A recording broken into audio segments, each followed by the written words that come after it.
Daniel Portela, médico pediatra. Vamos falar sobre a síndrome mão-pé-boca, uma infecção comum causada pelo vírus Coxsackie, né? Uma infecção então viral. Antes de começar, gente, se inscreve no canal, curte, compartilha. Mais famílias podem receber essa informação. A maior parte das visualizações ainda são de não inscritos, tá? Então vamos lá. Então, é uma infecção viral. A síndrome é chamada síndrome mão-pé-boca.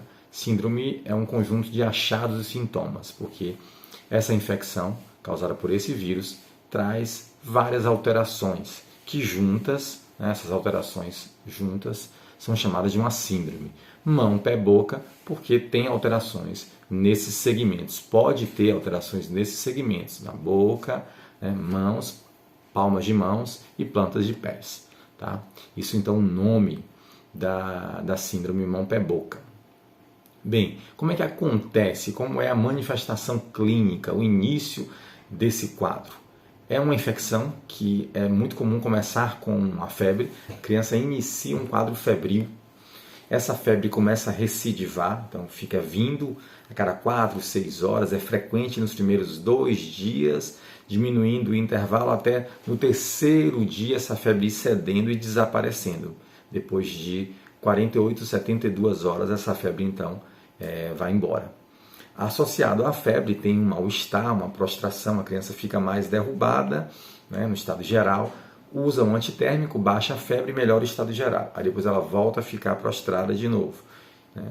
E existe também associado uma hiporexia, que é a redução do apetite, a criança vai passar a comer menos, fica mais restrita à aceitação de líquidos e pode ter um desconforto para deglutir, para engolir, até porque existe uma inflamação também na boca, nas vias aéreas superiores, aqui no palato mole, né, que é a região aqui da faringe. Então, quando essa criança vai tentar comer, principalmente sólidos, vai ter dor, então ela vai deixar de lado um pouco a alimentação. Bem, e aí então, depois dessa fase inicial de 48 horas, 72 horas, inicia-se então, essa fase mais febril aguda, inicia então o aparecimento das lesões de pele, né, das manchinhas da pele.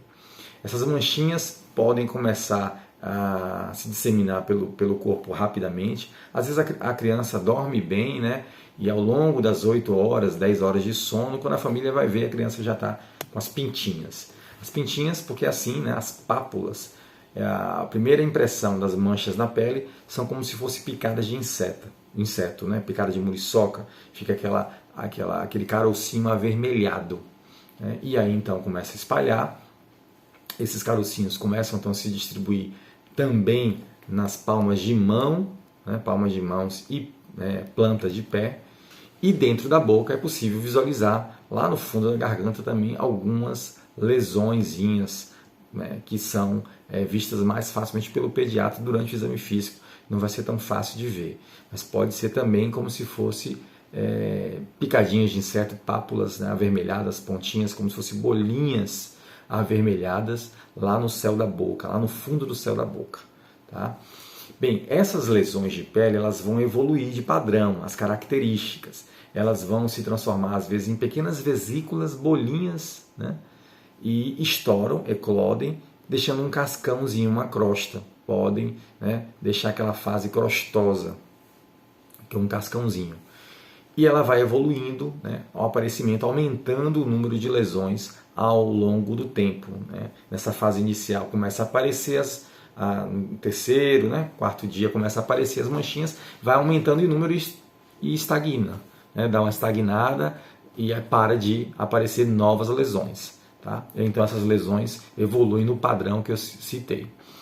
O clássico, essas lesões cicatrizarem, né, naturalmente, e elas vão deixar alguma cicatriz. Tá?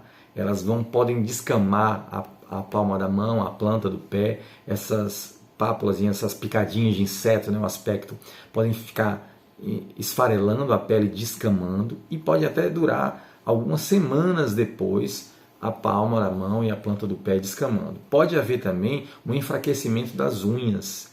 Algumas crianças têm a queda da unha, né? Infecção clássica, bem com muitos sintomas, do mão-pé-boca, do vírus Coxsackie, ela pode ter enfraquecimento da unha e queda da unha semanas depois, tá bom? Bem, gente, a imensa maioria desses quadros são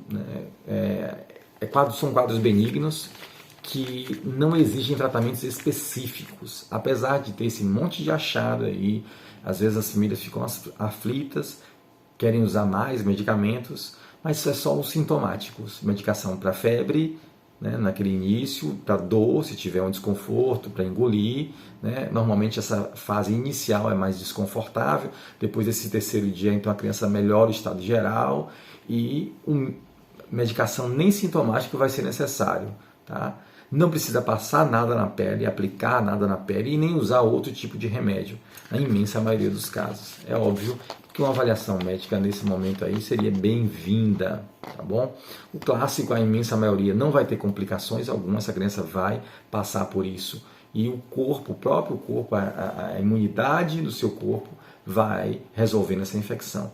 Existe sim complicações cardiovasculares, neurológicas, outras complicações que são raras. Então, são eventos raros, isso é exceção. Quando seu filho sair da regra, que eu citei desse quadro aqui, descrição de sintomas bem clássicos, né? Quando sair disso, é bem possível estar acontecendo alguma coisa diferente, pode ser uma complicação.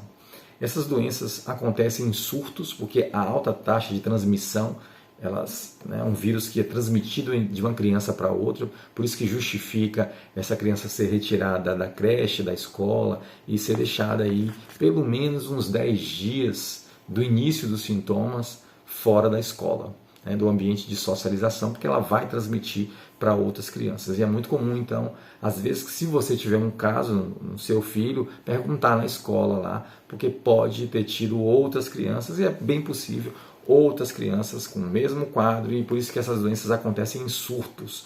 Aparece um quadro e aí infecta outras crianças, e aí quando a gente percebe, já temos várias crianças na escola com o mesmo quadro infeccioso, tá? Então é importante a exclusão, pelo menos nesse período aí. Tá? De maneira geral, é uma doença autolimitada que não exige preocupação, como eu citei. Então é importante a gente ter paciência, observar a criança ao longo desse tempo e perceber se ela está cumprindo as etapas. Uma consulta bem-vinda aí para analisar e examinar essa criança e deixar a mãe tranquila, porque, como eu citei, terão sintomas aí por mais de semana, considerando essa descamação final aí nas lesões de pele, que vão demorar a cicatrizar completamente, até a reptilização, a cobertura da pele completamente, às vezes até a perda da unha, como eu citei, e isso pode gerar uma angústia na família, esse tempo mais longo, levando às vezes à aplicação de produtos e muitos medicamentos desnecessariamente. Se esse conteúdo foi relevante, se inscreve, curte, compartilha, deixa nos comentários aqui suas experiências, como foi a evolução para o seu filho, como é a apresentação agora, se está acontecendo. Isso ajuda também a enriquecer aqui o nosso canal.